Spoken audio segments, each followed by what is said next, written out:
Hello, Culture Matters podcast. Very, very, very excited for our episode today. Before I introduce our guest, here's just an awesome quote. Anyone can achieve their fullest potential.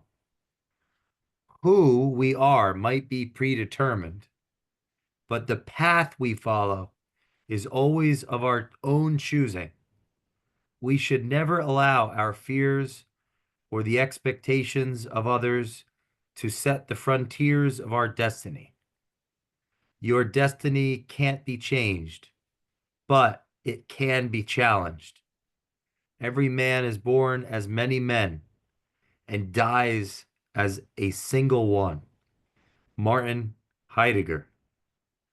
Our guest today, all of a sudden I have 50 Cent. Many men with, I don't know why I have that many men, has been on the show, episode 308, 339, 377, 411, 449. Oh, 263. Skipped one. Wow. Great friend of the Culture Matters podcast. More than it's more than a tile obsession.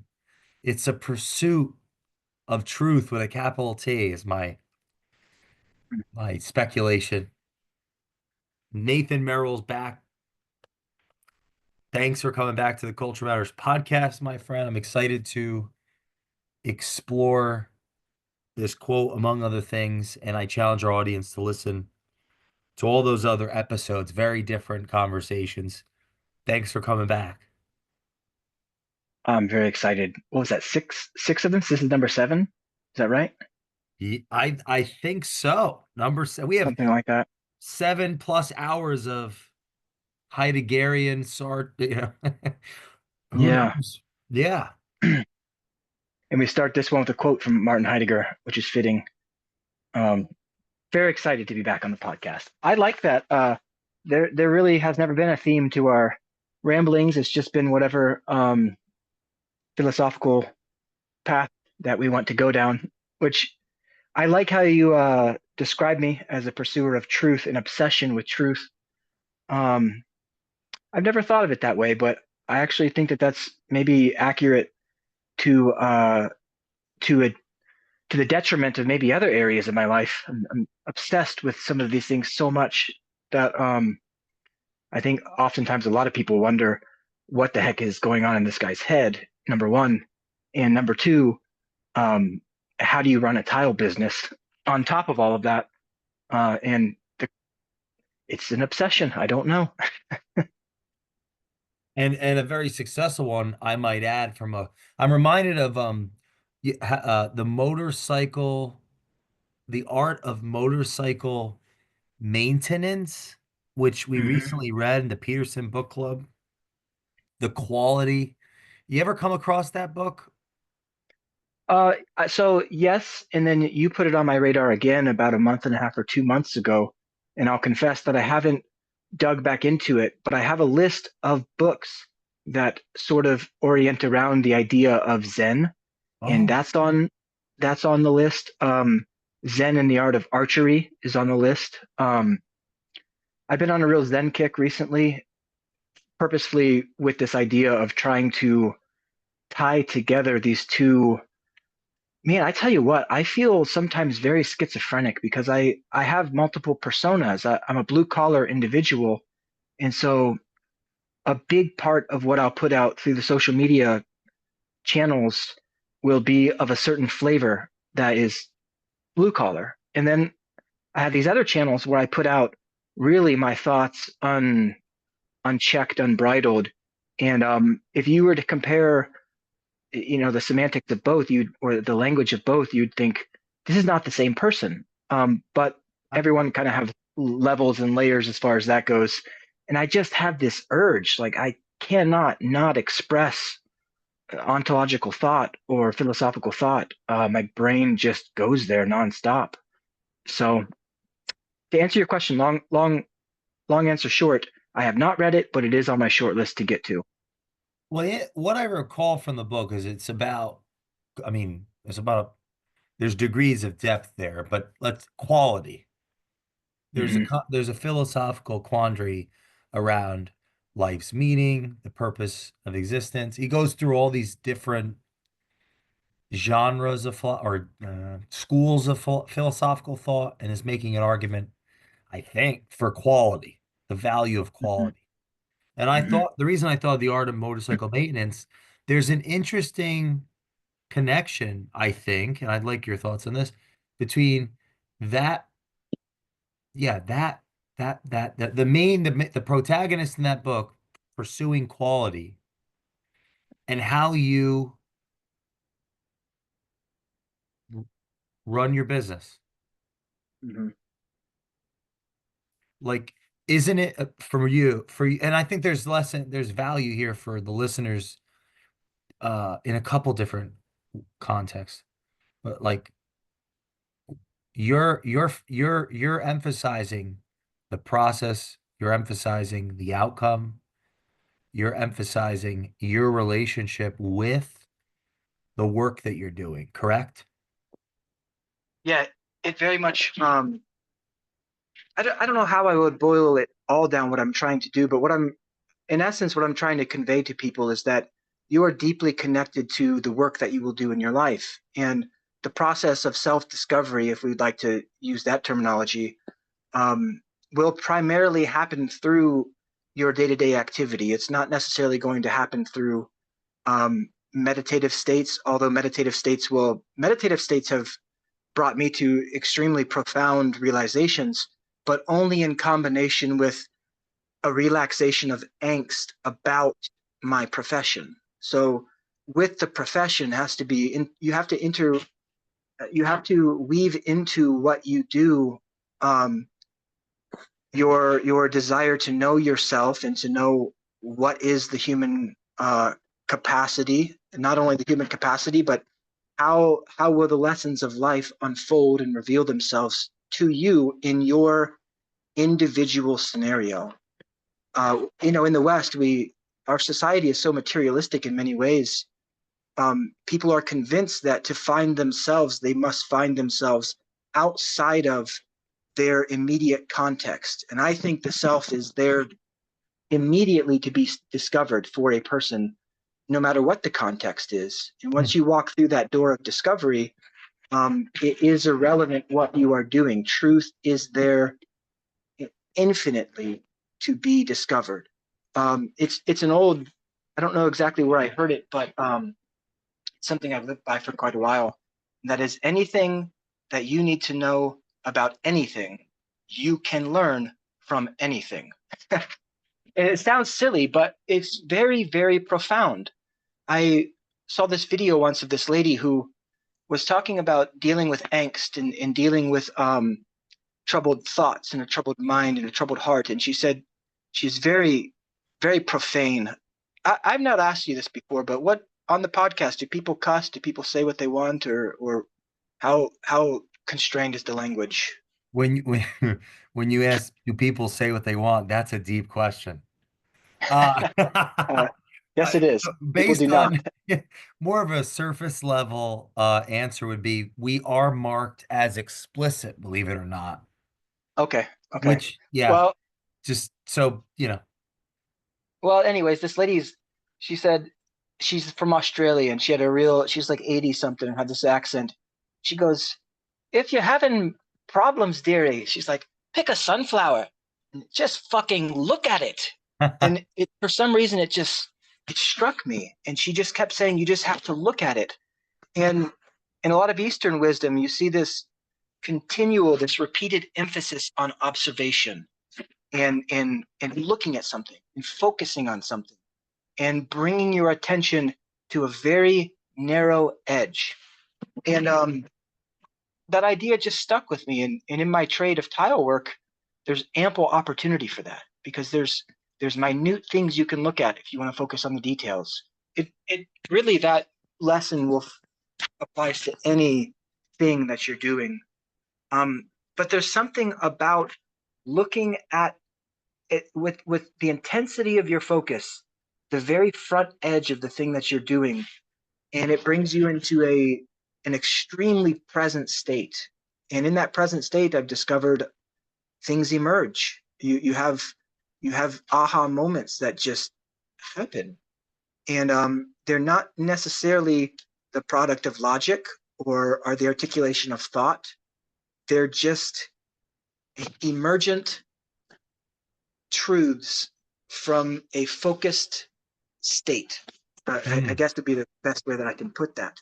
And so the quality thing is, it is an obsession with quality in what I'm trying to put out for my clientele, but it's also just this obsession with the thing that I'm doing. I want to look at the thing that I'm doing as sharply as I can look at it, essentially. Uh, this odd, this.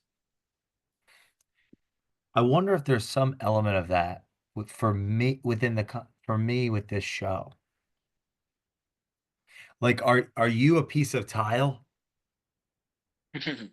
Yeah, that's a good way to put it. Yeah. I don't know. What do you think? I've been making for the past few years mosaics. And mosaics are wonderful because I'm manipulating and arranging little pieces of crushed up rock to bring. I'll have an idea, I'll have a vision, I'll have a plan, something that I'm trying to create. And it if I'm focused enough when I'm doing that, each little piece that I'm working on will take on an independent life of its own. But when the piece is done, it is one piece. It is cohesive. So Wow. there. I don't. I am a piece of what it is that you are doing, but I am my own independent whole thing. But I'm a thing that's not manipulated in a negative sense, but there's manipulation of environment that takes place for you to bring me onto your show as a guest. I have to reach out to you, or you have to reach out to me. We have to arrange our schedules.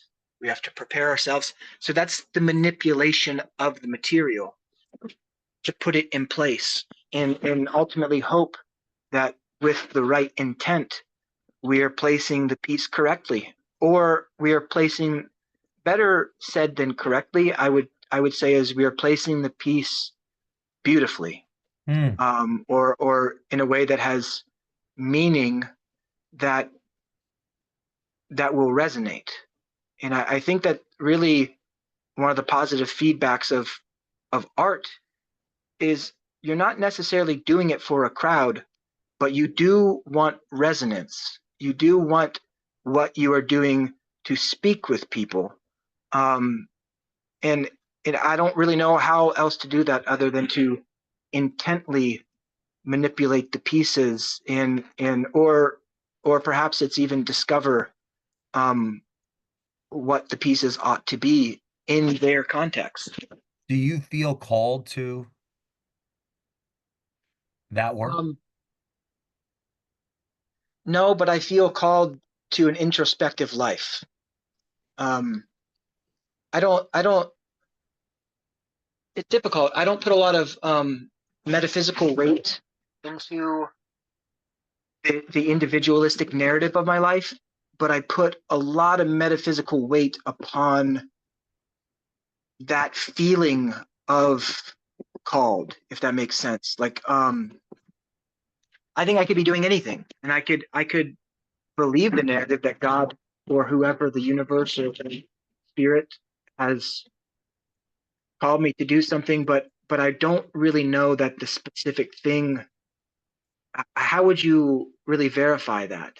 Um, Maybe I think a profound individual who will listen to the call um, of an introspective way of being or an introspective life will, whatever they're doing will ultimately be something that other people will look at and say he has fulfilled a calling. Hmm. So maybe it kind of it transposes, if you will. It applies to multiple domains. This, have you heard this quote before that I read earlier? About what Heidegger said, Yeah, yeah.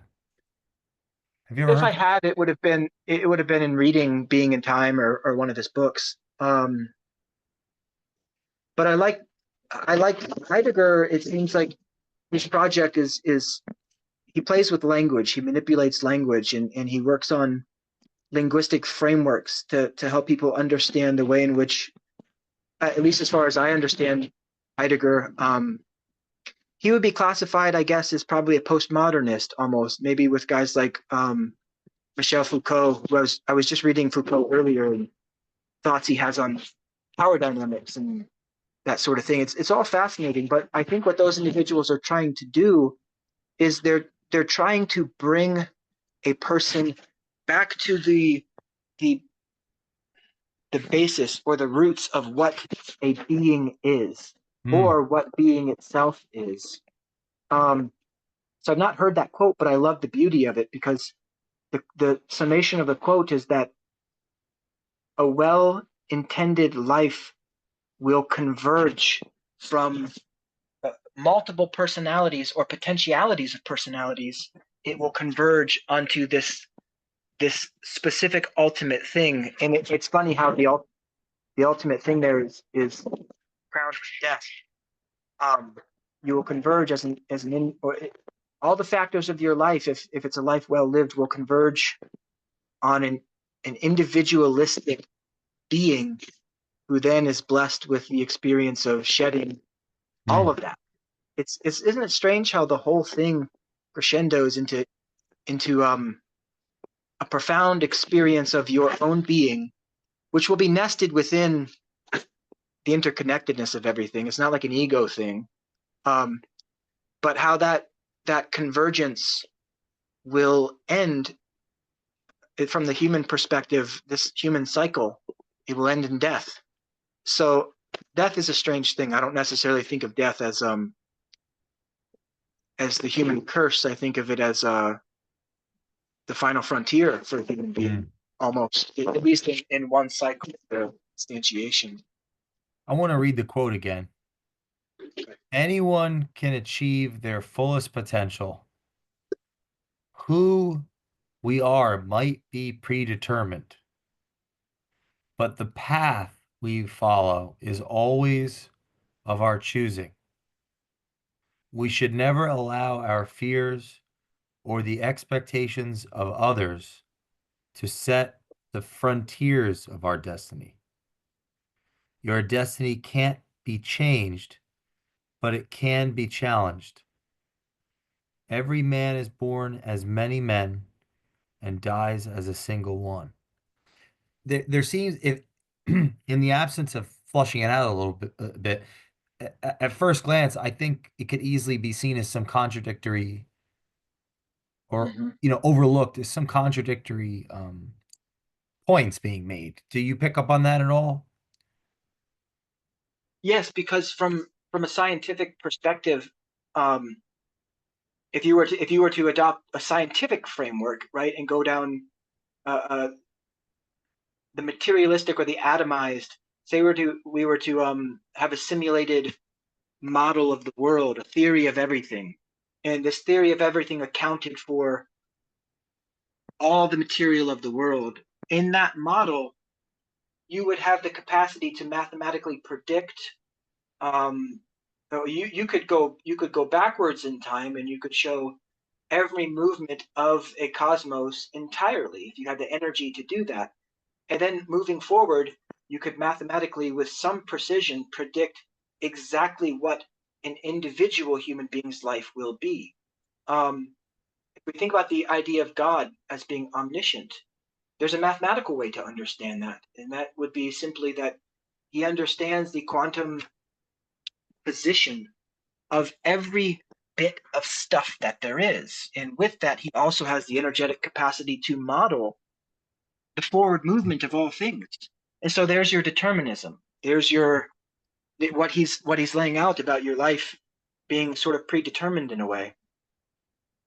But it all feels irrelevant because after all of that, the human project, the phenomenological experience, meaning what life is like, we still experience life like we we have control, like we have a firm grasp on our fate, and that's a powerful drive. Like I don't know of really many drives that are more powerful than that. That feeling of I am autonomous, and whatever are all the individual factors of my life that make it predetermined, I still am. And that feeling of I am, that beingness, it leaves all of us with that autonomous feeling, which I don't think is a bad thing. Either from whence that feeling arises is a force or a power that's way beyond my understanding. So Hmm. I would be foolish to assume that that's a whimsical or a farcical experience. I don't think that it is. What do you think of this? We should never allow our fears or the expectations of others to set the frontiers of our destiny. So there's this relationship between, me and the other, or those outside of me.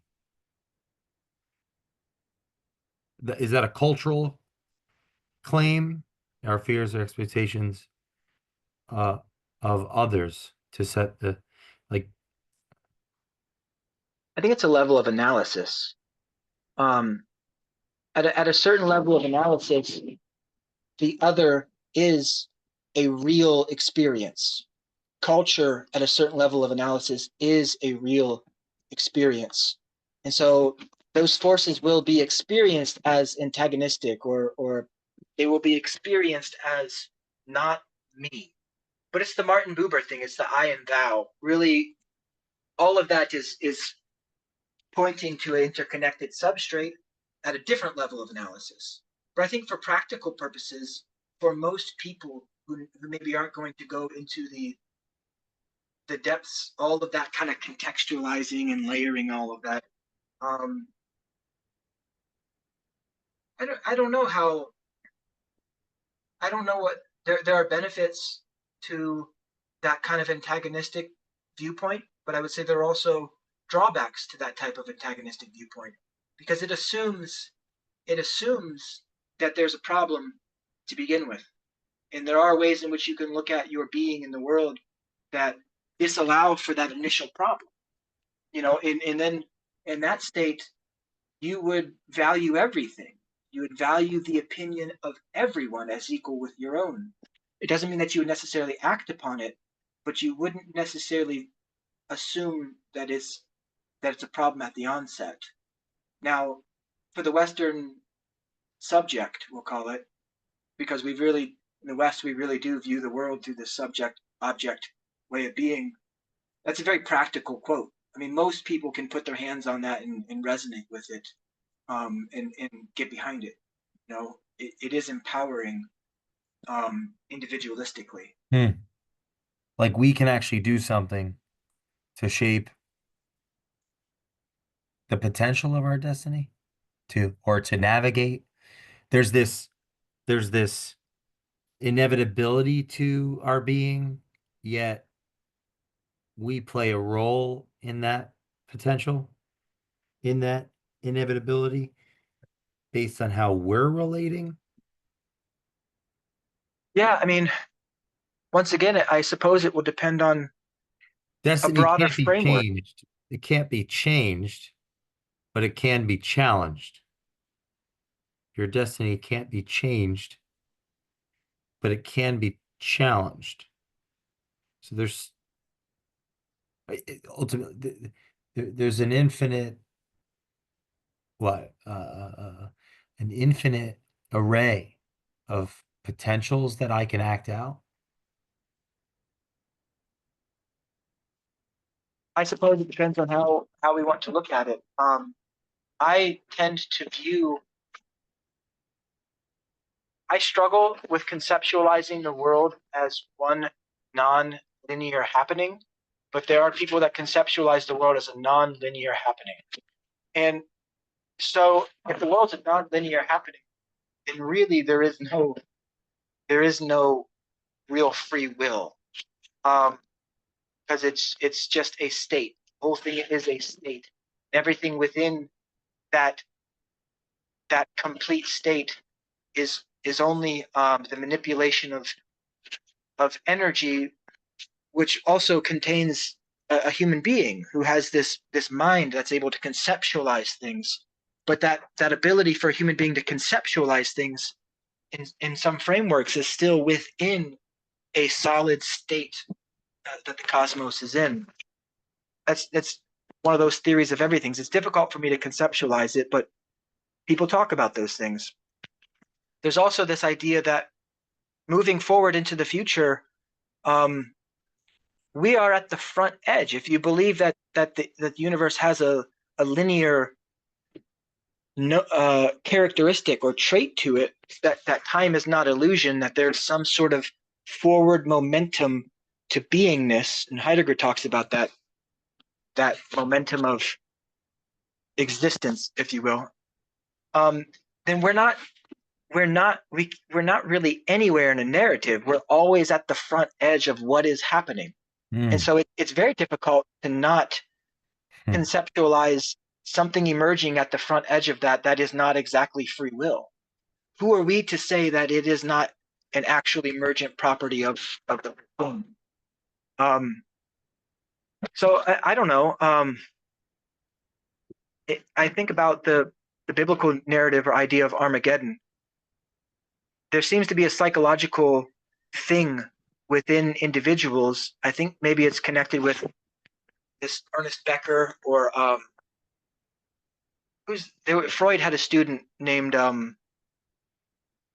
Lebon, Lebon, I think was his name, and he talked about the death drive and all that.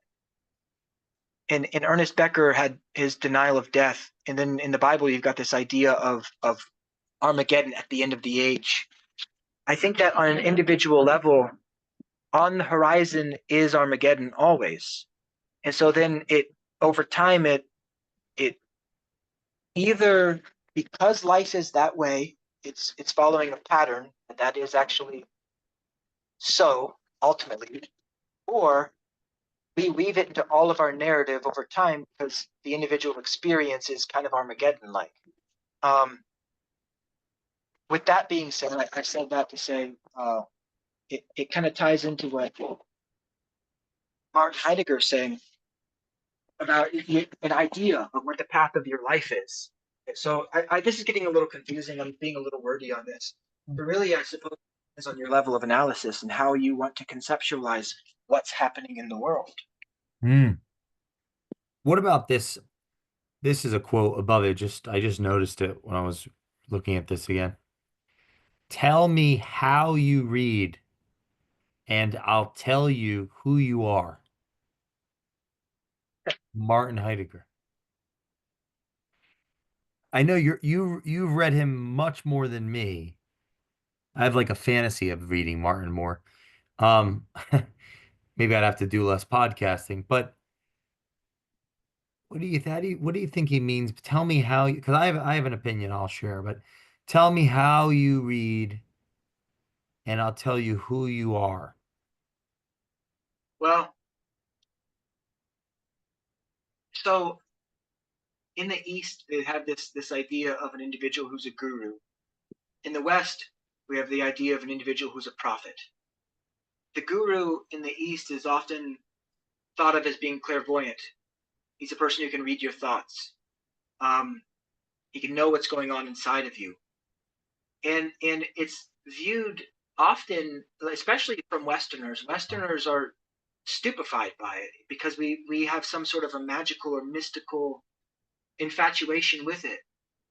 But really, I think what that is that's an individual who psychologically is so in tune with the nature of the self and the nature of a being's way that they can they can speak to you in such a way that you think they're inside of you.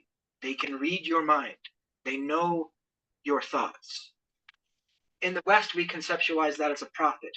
The prophet, same thing. It usually has a metaphysical aspect where it's God giving them a message. So there's that mystical component that separates them from regular human experience. But the same thing I think applies. I think that we have many prophets in the West that can see paths into the future. They can see paths for individuals and they can see paths for nations and cultures.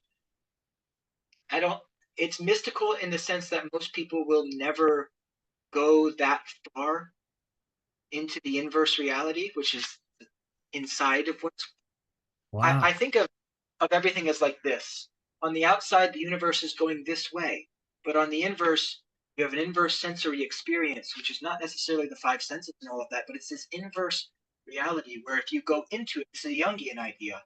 If you go into it, you will very quickly discover, not very quickly, it will take you time to discover, but you will discover that inside of the mind, inside of consciousness, is this expansive awareness that you continually can make bigger, and it's infinite. It has no end, no bottom to it. And so, just like a physicist or a mathematician through science could model the external reality and predict, we make models of prediction.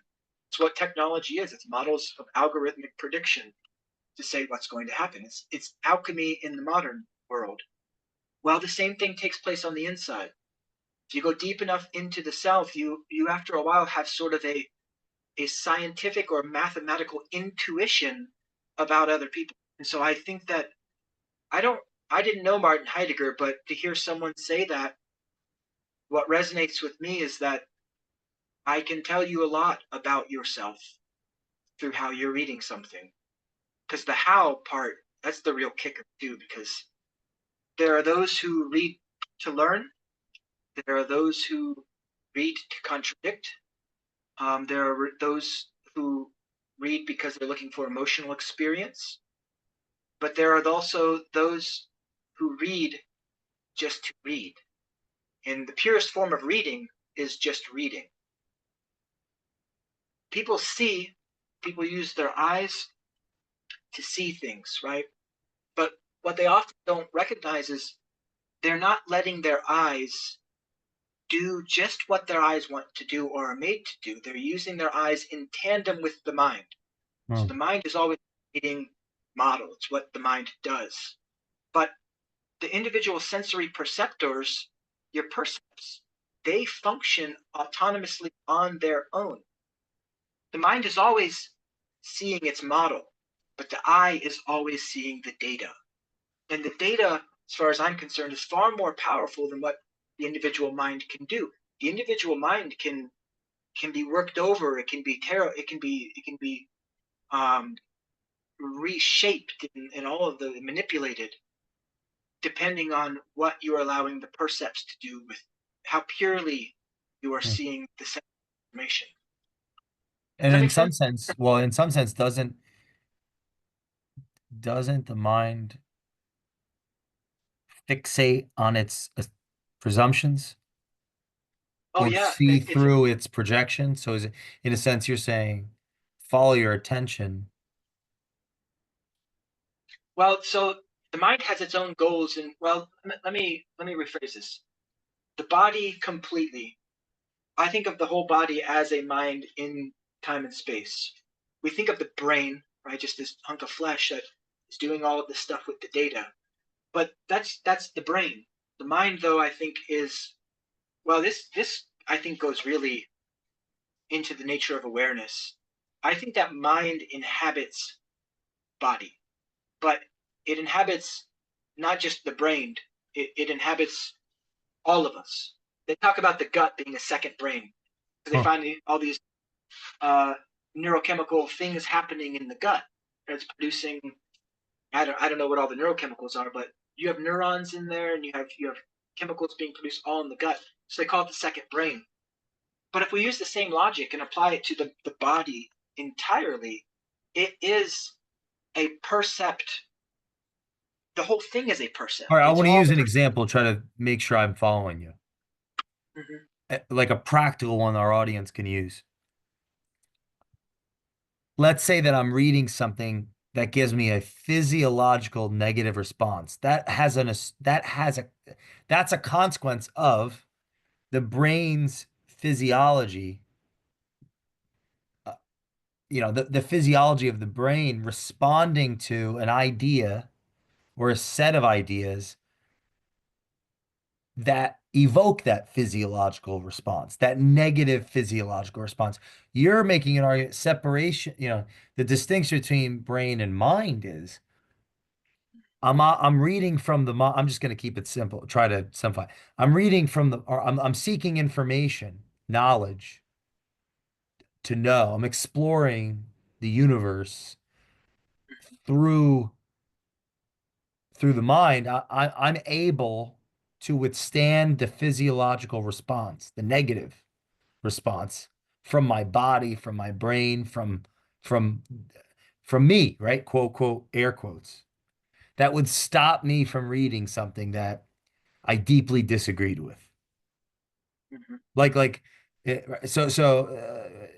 yeah, I might not be able to take in information without a fight between myself and myself. Right, right. That's it. That, yes, because there's versions of self. There's a narrow identity of self, and the narrow identity of self is this part of you that thinks this is my body. That is the self of you in the world, that when that physiological thing takes place, it's because of the way that the data interacted with the internal model. Yeah. But if Yeah. you're able to separate out the events through awareness, now you can see, oh, there's levels of things happening here, and that is expanding your mind. Is really what it is. But this It's is where I think we're going to to free will for a second here is I have this speculation that there's a limit. There's a limit to the how much truth I can handle. I'm just going to keep that. And that this is where I think that the, the idea that of our neighbor or the idea of basically the other becomes right, so profound because if I'm at my limit, and then I'm reminded of the right. Nietzsche quote, like we have to be, man has to, a person of knowledge has to be able to love their enemies and hate their friends. Like, Mm-hmm. so I might be at my limit to combat parts of myself Mm-hmm. in respect to information. I'm at my limit. I don't even know that I've shut down or I'm not there, or the I, the maybe the capital I, like the mind or the infinite my infinite capacity to evolve, to change, to metamorphosize in a constructive way. I'm at my limits. That's where the other comes in. That the someone to pick me up when I'm down. Do you? I'm trying to like, uh, yeah. And then yeah. So help me out here. So this goes very deep because um, biological limitation, we have to consider, like, what are the purposes, what are the reasons for biological limitation. A cell, if we were to look at the body and really break it down, the biology of it, the cell is this very small thing. And so what you're talking about is why does the individual human being experience themselves in a limited capacity? They have lateral and vertical ability to expand that, but it's still extremely throttled relative to, we'll say, the computing capacity of, like, the sun. You know what I'm saying? Like, there are different sizes or sizes of instantiation. And so I believe that this comes down actually to this goes really deep, and I don't quite have these thoughts ironed out. I'm trying to iron these thoughts out actually through a biologist. His name's Michael Levin. And Michael Levin, he works with planaria. They're flatworms.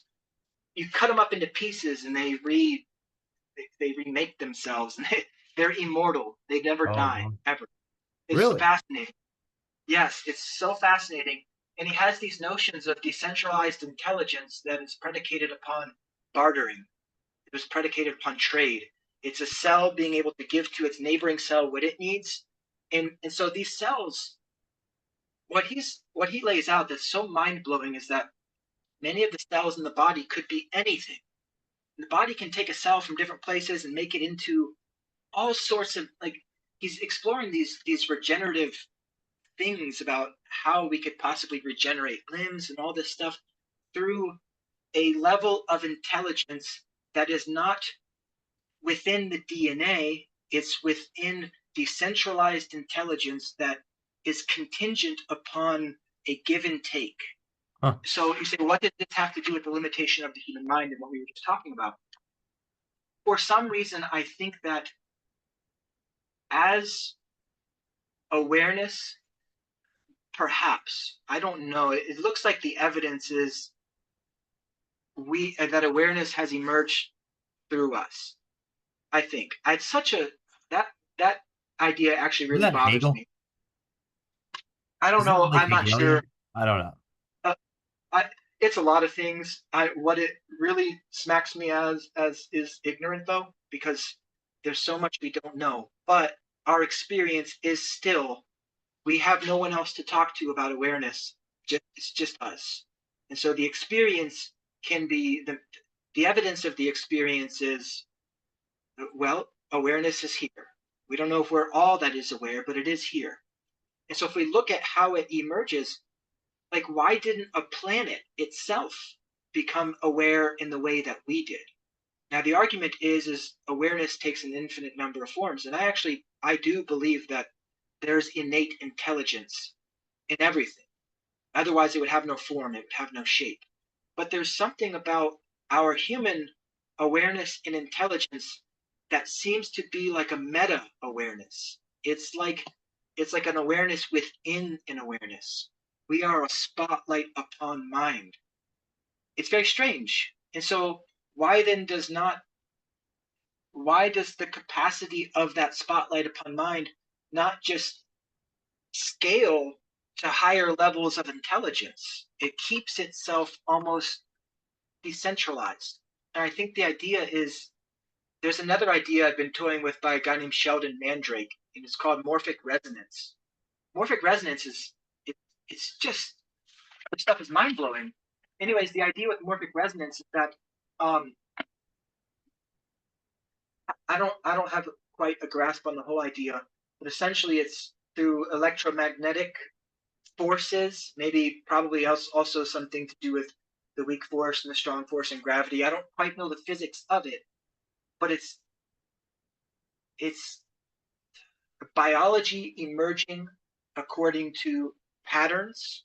But these patterns, I somehow in my head I'm trying to put the ideas together. I'm kind of struggling because I think that the computer scientists have so much to offer here too because they're trying to model intelligence. And man, those guys are smart when it comes to how intelligence could work. Hmm. So when you wrap all that together, to get back to your question, I think that there is actual limitation and you do bump up against it. But my own experience is that most people really will never truly bump into that limitation. I think that people that bump into that limitation are Christ figures. I think they are the figures at the highest level of ascension that we can conceptualize a human being becoming. That's where it's at. And most people are not there. So I don't know that it's really worth us Now you sound like a Hegelian. really. I'm just no, I'm I need teasing because of the frankly, the I Christ. admire it because I'd like to study him more too. I'm fascinated, but maybe it's the language in me, the call to words, but the way he wrote Hegel, like the phenomenology of spirit. I've picked that up So and put it down so many times, but there's one thing he mentions about these figures throughout history that these I don't know if you've ever heard this concept, but these these generational figures or there's these individuals that are they're a component of our historical our historical evolution or our you know Napoleon was one he admired like because I yeah, think they embody. Napoleon he met Napoleon like Wow, and he was talking about a hierarchy of humans like right. you can't compare Napoleon Jay with his podcast. I mean, so anyway, I don't know if you've heard that concept. I don't recall the exact concept. It was basically, the the one in a billion Napoleon type. That someone will always be that individual, and that individual has probably the most difficult path to tread at the end of the day. But that individual will become a highly energetic symbol. That's the Jungian thing. People want to tie God to an anthropomorphized notion. Um, but those individuals, yeah, if you're the greatest of all time in some domain, then you will be the recipient of decentralized ideals. And those decentralized ideals, for all practical purposes, over time will be as potent as God. So, like the power, potency of a God figure is really, it's decentralized, but it's enabled through human attention.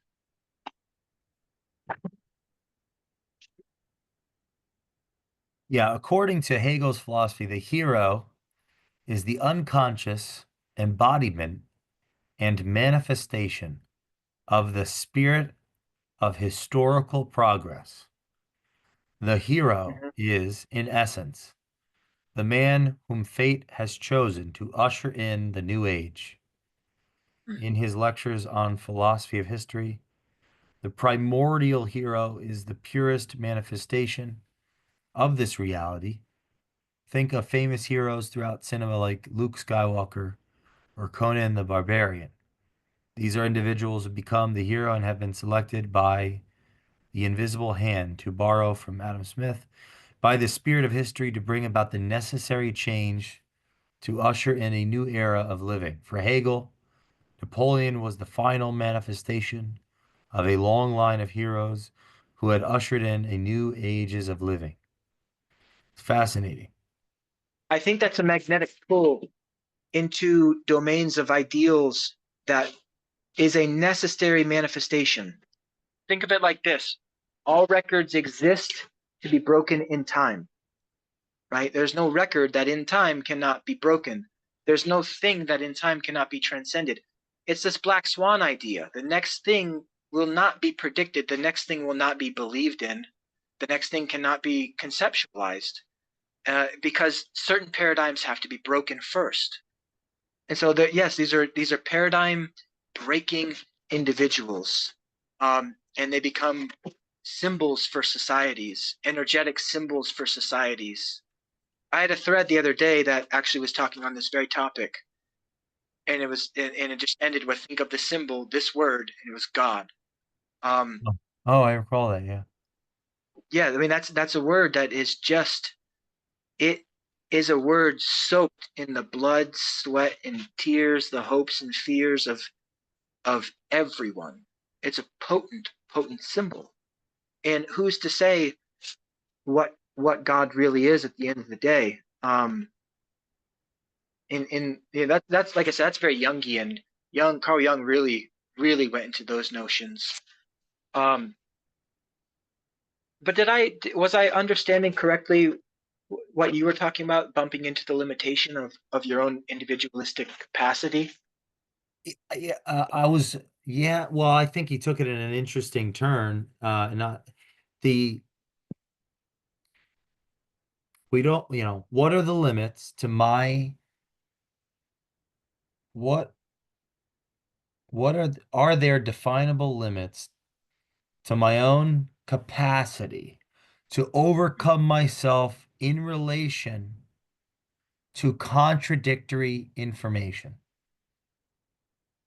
I think the limits are actually, well, if you want to be pragmatic about it, in the 60s there was this idea of what was it, tune in, drop out, or whatever it was.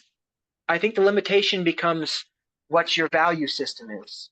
If your value system is predicated upon the idea of, I want to leave my mark as a generally agreed upon positive influence in the world, then then you can sort of quantify those limitations. I just You don't I want want to. to I want to I have to be careful of positivity because I think there's a negativity in a positivity.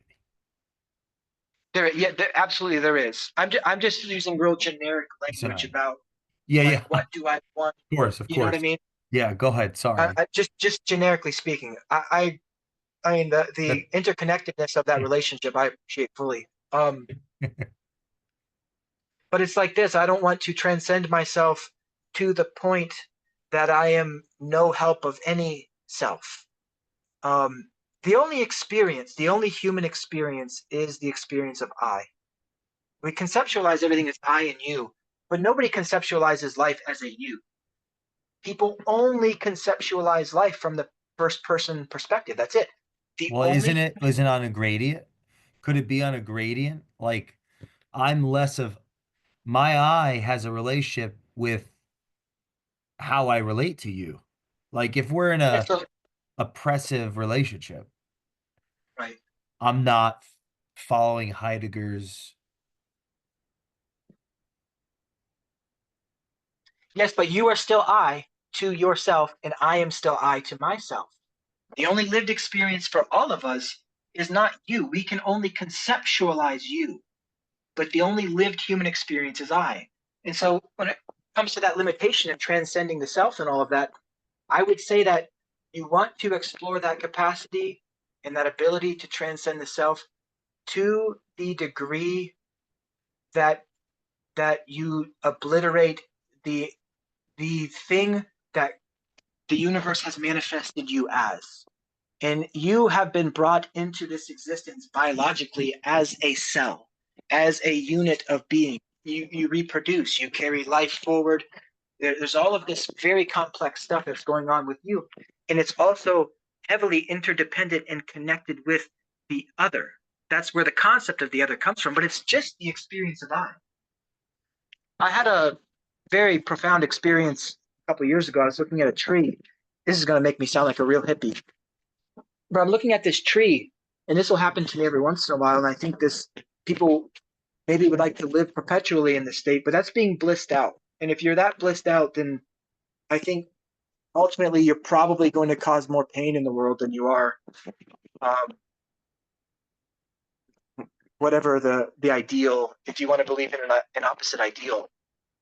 But I'm looking at this tree, and I'm in the experience of awe, right? I'm observing and I'm in awe and looking at it, and I'm thinking to myself, I think that I will always find myself here eventually, Hmm. because every individual will have that recognition that whatever happens to this body and this compilation of facts in my head, anyone who looks at a tree is not an anyone, it's an I. It's an individual instantiation of mind observing something. And when you recognize it in its purest form, it's a universal experience. And in fact, I think it's the universal experience that presupposes or is inherent to being itself. It's just that recognition in real time, that awareness in real time of the experience of consciousness, if you will. It's here I am again. So all the details, all the biographical details about you and me, they'll all fade away. But the experience of being seems to be like life. That's life. It's perpetuating itself, and it's manifesting itself through the individual cell. And the individual cell, we can think of ourselves as that. The individual brain and mind inhabiting body is an individual cell. Relate to others as in the body, the cells barter and relate with other cells. If you were to have one living philosopher uh on the show, who would they be or thinker? It would be Jesus Christ. And because the reason is it's not for religious, it's not necessarily for religious reasons. It's because I think the notion of interconnectedness and transcending the limitation of the individual instantiation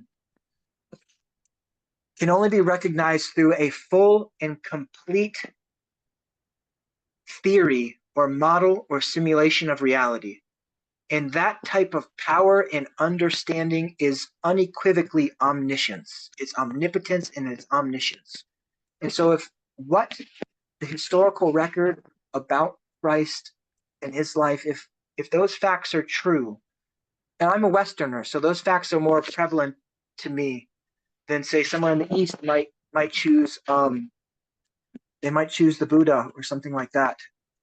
But if if all of my notions about reality are even remotely accurate, then that is,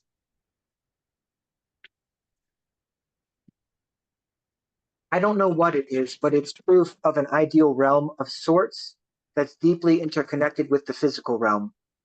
I don't think at the end of the day, there's something romantic about being a physicalist, but even a physicalist is so romantic about the physical universe. They're so romantic about it. And that romanticism harkens, it pulls me toward something ideal. I don't know what the ultimate ideal is, but if you have a human being at that level of transcendence or coherence with reality, they've transcended all the individualistic limitation of the self. And they're not doing this through logic. This is not through logic, it's through complete and utter resonance with reality. Mm. It's a very, very deep thought. But if those things are true, then the future of humanity is very, very bright relative to most of the stories that we construe about what will happen in the future. I think. I don't know.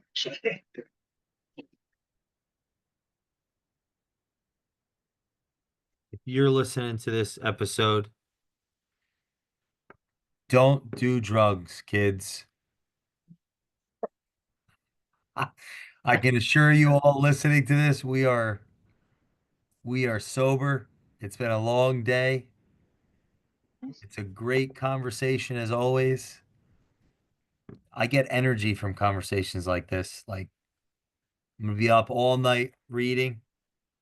If you're listening to this, I challenge you to follow I believe it's Tile Obsession. Vision Stone and Tile on Instagram.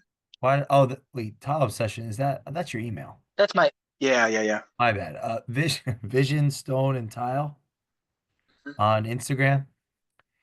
If you're looking to update your home's interior as it relates to tile, and you have a budget anywhere between 250,000 and a million, there's only a handful of people in the world that could accomplish a feat of that nature, and you've experienced one of them who clearly is on such a level they don't need to discuss interior decorations.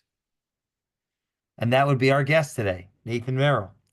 Listen to episodes 263, 377, 308, 411, 449, 330, 339, and then come back and listen to this. And I promise you nothing, just thoughts. Thanks for coming back, my friend. I'm looking forward to next time. Me too.